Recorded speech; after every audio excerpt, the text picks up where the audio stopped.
다 같이 한번 오늘 말씀의 제목을 한번 따라 하십시다. 형통의 길을 만들어가는 사람. 오늘 우리가 읽은 이 성경 말씀에 21세기에 가장 성경에서 존경받을 만한 사람, 리더십이 강조되고 있는데 그런 성경 인물이 나와 있습니다. 그의 이름은 느헤미야입니다. 맹구가 이 고시를 보았는데 아는 문제가 나왔습니다. 너무 상식적인 문제가 나왔다고 나와서 좋아했어요. 형이 물었어요.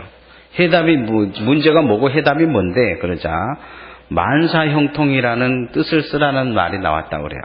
그래서 형이 뭐라고 썼냐 그랬더니 그렇게 이야기했어요. 모든 일은 형을 통해서 해야 한다. 인생은 누구나 만사 형통하기를 원하죠. 형통을 다 원하는 것을 볼 수가 있습니다.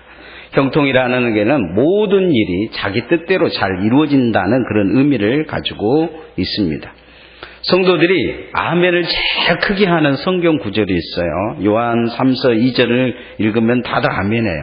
사랑하는 자여 내 영혼이 잘된 같이 범사가 잘되고 강건하기를 원한다. 그러면 다들 아멘하죠. 지금도 아멘 하는 것 같아요. 왜 아멘 합니까? 거기는 나름대로 만사 형통의 의미를 가지고 있기 때문이죠. 인생은 그런데 늘 만사 형통하냐? 그렇지 않아요. 종종 어려운 일도 겪고 교회 다니면 다 병 안 걸릴 것 같은데 제 친구들도 교회 열심히 다니는데 암으로 죽은 친구들도 많아요.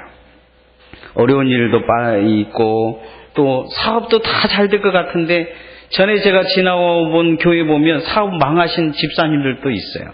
교회 그렇게 열심히 봉사하고 그랬는데도요. 그렇지 우리가 생각하는 것처럼 세상은 만사 형통하지 않는다는 거예요.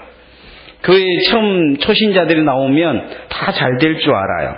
그런데 교회 나오면 어떤 분은 우리 초신자 중에서 지금 교회 안 나오신 분 계시는데 교회만 오면 머리가 아프다는 거예요. 그래서 교회를 못 나오고 계셔요. 어떤 분은 꿈에 뱀이 나오기도 해요. 뱀이 나오신 분도 지금 계셔요. 지네가 막 이렇게 꿈틀꿈틀 꿈만 꾸면 나온다는 거예요. 사람들이 이 정도 되면 다들 교회에 나올까 말까 고민할 정도가 되는 것이죠. 오늘 성경 말씀에 보면 바벨론에 포로된 사람들의 이야기가 나와요. 바벨론에서 포로되길 때 하나님이 약속하신 말씀을 쭉 읽어보면 포로의 해방만 되면 만사 형통이 일어날 것 같아요. 말씀 속에 너희들이 사마귀에서 샘이 솟고 심는 것마다 열매가 맺고 하나님이 그런 이 말씀을 이사야에 쭉 이야기를 하셔요. 그런데 울며 그렇게 돌아와서 포로 기간을 돌아와서 예루살렘에 살았는데 70년이 지났어요. 지금 이 느헤미야가 그 사람들의 소식을 들어요. 그가 생각하기는 하나님의 말씀이 이사야와 예레미야의 말씀처럼 만사 형통했을까라는 생각을 갖고 동생에게 듣는 소식은 무엇이냐? 만사가 불통한 소식을 들어요. 성경이 틀린 걸까요? 하나님이 거짓말하신 걸까요? 그런데 이 느헤미야는 그 소식을 듣고 결심해요. 무엇이 문제인지를 알아요. 그러면서 이 불통의 시대를 자기가 다시 형통의 길로 바꿔놓겠다고 생각해요. 그는 하나님 앞에 기도해서 예루살렘에 돌아와서 52일 만에 이 불통의 시대를 형통의 시대로 바꾸어 놓습니다. 저는 우리가 이 시대에 그런 사람으로 쓰임 받아야 될 줄 믿습니다. 오늘 많은 사람들은 이 시대가 불통의 시대라고 얘기합니다. 그러나 한 사람으로 말미암아 불통의 시대는 형통의 시대로 바뀌어집니다. 우리가 그런 하나님의 사람 되기 위해서 느헤미야를 배우고자 합니다. 느헤미야는 이 불통의 시대를 형통의 시대로 바꾸기 위해서 첫 번째 그가 했던 것은 무엇이었냐면 하나님의 은혜를 구해야 한 거였습니다. 따라하십시다. 하나님의 은혜를 구합시다. 주일 아침 예배 시간에 목사님이 설교를 하시면서 물었어요. 성도 여러분, 천국 가려면 어떻게 합니까? 죽어서 천국 가면 예수 믿어야 된다고 이야기하는데, 이 아이가 기억한 건 뭐 한 가지가 있었는데, 어떤 아이가 손을 번쩍 들으면서 이야기한 거, 먼저 죽어야 합니다. 죽어서 예수 천국 가면 먼저 죽어야 된다는 거죠. 예수 믿는 사람들이 천국 가는 것은 먼저 죽는 것이 맞아요. 그렇지 않습니까?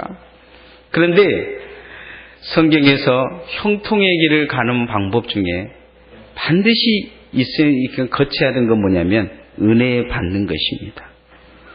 은혜 입기 위해 은혜의 성도들이 되어지기를 소원합니다. 바벨론에서 평온히 살던 이 느헤미야가 어느 날 동생을 통해서 들었던 이야기는 뭐냐면 은혜가 사라진 땅이 보인 거예요. 거기 어디냐면 예루살렘입니다. 만사가 그곳에 사는 사람들에게 있어서 인생은 불통한 인생이었어요. 거룩해야 될 예루살렘 성은 무너지고 성전은 방치되었다는 거예요. 만사 형통으로 살아오고 있었던 사람들에게 있어서는 고통이 있다는 것을 그가 알게 되었어요. 이 상황을 인식한 이 느헤미야가 그 땅이 왜 그렇게 됐느냐? 하나님의 은혜가 있지 못한 땅이라는 걸 알게 돼요. 그러고는 그는 40일간 하나님 앞에 금식하면서 기도합니다. 하나님, 내게 은혜를 주십시오.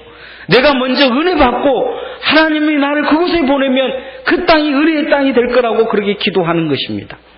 그리고 왜 이런 은혜가 사라졌느냐? 조상들이 하나님의 은혜를 저버렸기 때문이라 그렇게는 회개 기도합니다. 그러면서 그는 하나님 앞에 은혜 달라고 기도합니다. 이 느헤미야 1장에 보면 그래서 그는 술 맡은 간원으로 하나님 앞에 은혜 받았다 기록해 되어 있는 걸 볼 수 있습니다. 예전에는 보면 술 맡은 간원 정도 되면 이 비서실장이나 안기부장 정도 됩니다. 바벨론의 권력의 실세 중에 실세가 된 것입니다. 이 느헤미야가 하나님 앞에 은혜 받을 목적이 무엇이냐? 내가 은혜 받아서 은혜의 통로가 되어 그 땅에 예루살렘의 은혜를 받는 그런 은혜의 시대를 열겠다는 것입니다. 오늘 느헤미야 2장 4절 5절 말씀을 한번 같이 읽어보십시다. 시작. 왕이 내게 이르시되 그러면 내가 무엇을 원하느냐 하시기로 내가 곧 하늘의 하나님께 묵도하고 왕에게 아뢰되 왕이 만일 좋게 여기시고 종이 왕의 목전에서 은혜를 얻었사오면 나를 유다 땅 나의 조상들의 묘실에 있는 성읍에 보내어 그 성을 건축하게 하옵소서 하였는데, 오늘 성경에도 보면 왕 앞에 그가 비서실장이 돼서 나가서 왕이 얼굴 보고 무슨 걱정이 있냐 물어보니까 마음속에 하나님 앞에 먼저 기도하는 거예요. 주님, 이 사람에게 은혜를 입게 하옵소서 기도하고 그 왕에게도 은혜를 구하는 걸 보게 됩니다. 사람에게 은혜 입기 전에 하나님께 은혜를 구하는 삶을 보여준 것을 볼 수 있습니다. 여러분, 우리가 은혜 받으면 이 땅이 은혜 받을 줄 믿습니다. 한 사람이 책을 사러 서점에 갔어요. 책 이름이 그가 사려고 했던 게 뭐냐면 삶에 답이 있을까 그런 거였어요. 그래서 저번에 이 직원에게 머뭇거리면서 물었어요. 혹시 삶에 답이 있습니까? 그러니까 직원이 뚱딴지 같은 질문을 하니까 가만히 생각하다가 자기 삶에 가만히 답이 있을까 생각하다가 그냥 대답했어요. 없어요. 그랬다는 거죠. 없어요. 제 삶에도 한번 언젠가 누군가가 제 삶을 들여다보면서 답이 없다고 말할 때가 있었습니다. 제가 신학을 처음 시작했을 때 저희 기숙사 방 앞에 이 할아버지 한 분이 이렇게 사셨어요. 결핵이 걸리셔가지고 그 결핵병원에서 예수 믿고 세례받고 신학하러 오신 거죠. 그러면서 저한테 장기를 늘 가르쳐 주셨어요. 그러면서 장기를 들으면서 어느 날 정말 심각한 얼굴로 저한테 이야기하셨어요. 내가 너를 보니 답이 안 보인다는 거예요. 답이 안 보인다. 그러면서 저한테 너는 이 목회하면 망할 것 같으니까 그분이 하시는 말씀이 자기가 아는 자동차 정비 공장이 있는데 거기 취직시켜주겠다는 거예요. 뜬금없는 그 소리에 제가 당황했어요. 그리고는 제 방에 돌아와서 가만히 생각해 봤어요. 근데 그 어르신의 말씀이 정말 나를 생각하는 말처럼 들렸어요. 키는 땅딸만하지 얼굴은 매주지. 늘 공부를 너무 잘해서 장학금은 면제받고 다니지. 그런 삶이었어요. 그래서 가만히 생각해 보니까 제 앞이 보이질 않더라고요. 그 순간 제가 뭔가를 선택해야 될 그런 기로에 놓인 거죠. 그 어르신 말대로 내가 자동차 정비를 하러 갈 거냐 아니면 목회를 계속 할 거냐. 그래서 제가 선택한 건 뭐냐면 그 순간에 기도하는 것이었습니다. 할 수 있는 것이 그 순간에는 기도밖에 없어요. 할 줄 아는 것도 뭐밖에 없었냐? 기도밖에 없어요. 해야 될 것도 뭐밖에 없는 거 보려면 기도밖에 없었어요. 그래서 성전에 모여서 그렇게 기도했어요. 그때 소리내서 너무 기도하니까 시끄럽다고, 그래서 제가 시끄럽다고 그런 사람들이 들어오기 전에 성전 문 걸어 잠그고 기도했어요. 너무 기도를 많이 하다 보니까 지나가다가 그 순천중앙교회 권사님이 밥이 없어서 기도한 줄 알고 쌀 가져오셨어요. 교사 사감이 쌀 가져왔다고 기도하지 말라고 시끄럽다 그래도 기도했어요. 그 여름 내에 그렇게 기도했는데 하나님이 한 말씀도 안 하셨어요. 오직 응답은 모기가 나 다리를 뜯는 것밖에 없었어요. 그리고 여름이 지났어요. 정말 아무것도 보이지 않았는데 그때 제가 기도한 게, 하나님 제 앞에 아무것도 보이지 않습니다. 그러나 하나님 계신다면 내 미래를 열어주십시오. 하나님이 살아계신 것 내가 경험하게 해주십시오.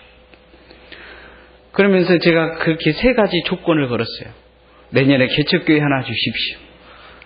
그리고 제가 진로를 해야 되는 곳에, 어느 곳에 강단에도, 큰 강단에도 서게 해주십시오.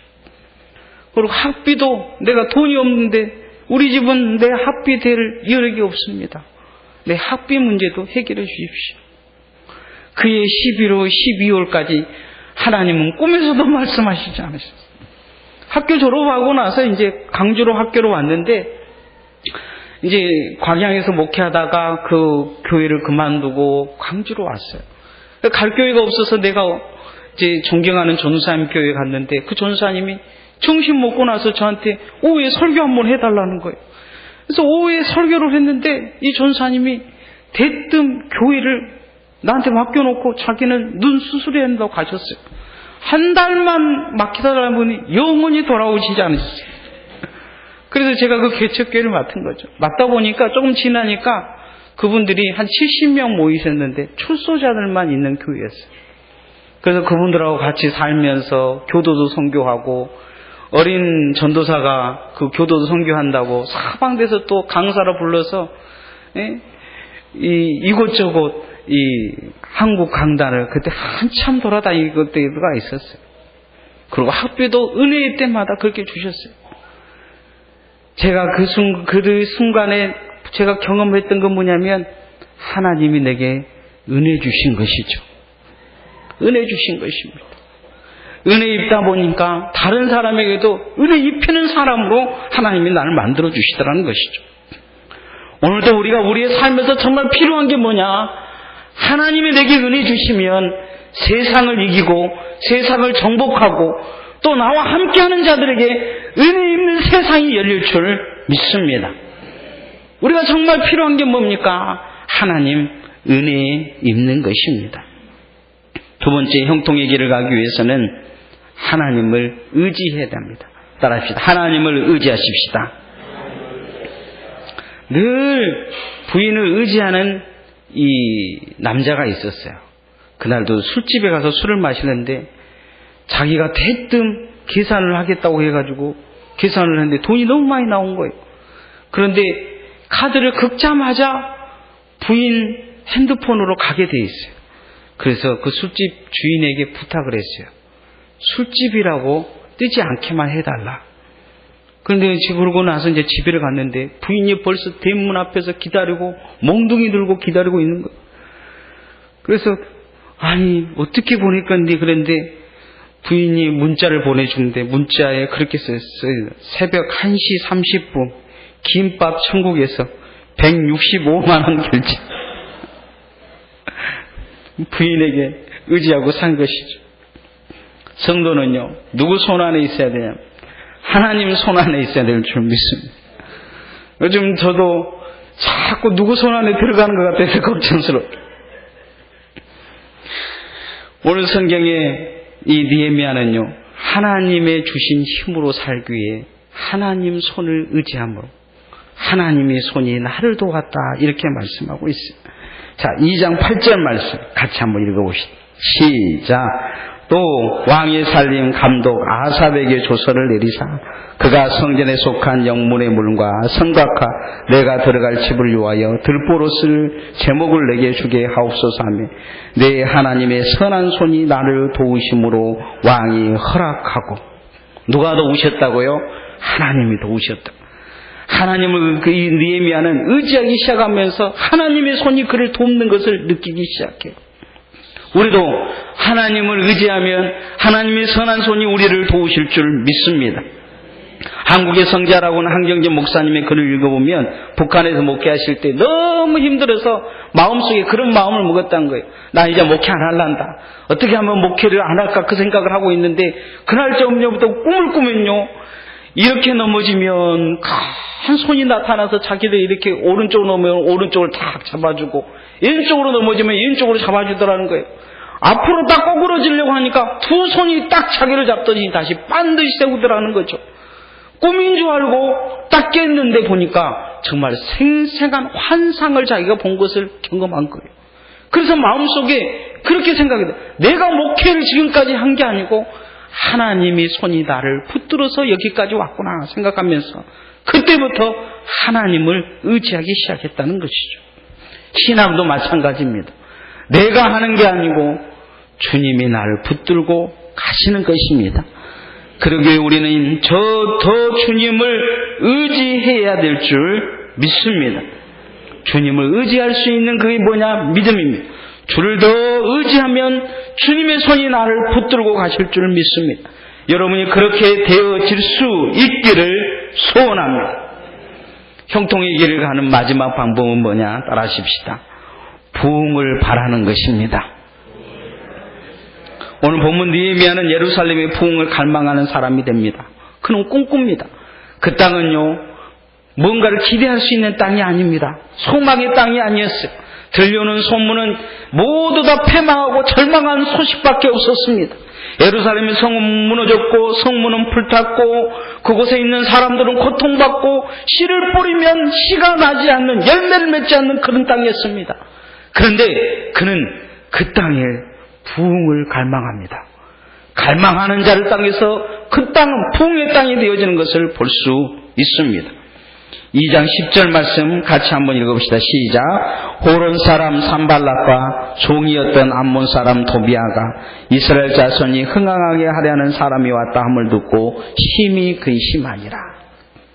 이 부흥을 갈망하는 사람이 온다는 소식만 듣고도 그 주변에 있는 사람들이 그 땅이 부흥하면 안 된다고 이야기했던 사람들이 갑자기 떨기 시작한 것입니다. 왜요? 이 사람의 부흥은, 갈망은 그냥 갈망으로 끝난 게 아니고 이루어질 것이기 때문입니다. 20세기 초에 전 세계가 영적 부흥이 일어날 때가 있었습니다. 이 부흥은 1904년 웨일즈에서 시작됐는데 석탄 먼지를 뒤집어쓰며 손톱에 석탄가루가 가득한 이 이반 노보츠라는 한 청년을 통해서 시작됩니다. 학비가 없어서 신학 다니다가 그냥 중퇴하고 고향에 돌아와서 웨일즈에서 석탄 캐는 일을 하면서 저 지하에 가가지고 불을 켜고 남들은 술 마시고 놀고 있을 때 성경책을 펴고 주님 이 땅에 부흥을 주옵소서, 그 땅에 무릎을 꿇고 이 땅에 부흥을 주옵소서 그러고 외쳤습니다. 그리고는 교회 가면 한 번만 내가 이 땅에 부흥을 외칠 수 있도록 설교해달라고 목사님에게 요청했는데 목사님은 들어주지 않았어요. 하다 조르니까 목사님이 어느 날 그 이야기를 하셨어요. 내가 수요 설교 다 끝내고 예배 끝나고 나서 혼자 남아서 설교를 하든지 말든지 알아서 하라고 기회를 줬어요. 수요 예배 설교가 다 끝나고 사람들이 다 돌아가는데 17명의 사람들이 남아서 기도하고 있었어요. 그때 이반 노부치가 강단에 올라가서 설교를 합니다. 설교 내용은 아주 간단했어요. 하나님 앞에 우리 모든 죄를 고백하십시다. 우리 못된 습관을 고치십시다. 성령의 감동으로 사십시다. 그리스도의 증인이 됩시다 하고 이 설교를 했는데요. 그 17명의 남은 사람들, 기도하러 남은 사람들에게 성령의 불이 붙기 시작한 것입니다. 이 불은요, 한 달 만에 37,000명이 회개로 돌아옵니다. 5개월 만에 전국에서 10만 명이 회개하고 돌아오고, 영국에서만 200만 명의 사람들이 그리스도를 새로 영접했다고 합니다. 이 불은 서부, 북부, 유럽을 거쳐서 인도, 한국, 아프리카, 중국을 그리고 미국까지 흔들어 놓습니다. 이 불이 미국에 번지자 2천만 명이 회개하고 예수 믿기 시작합니다.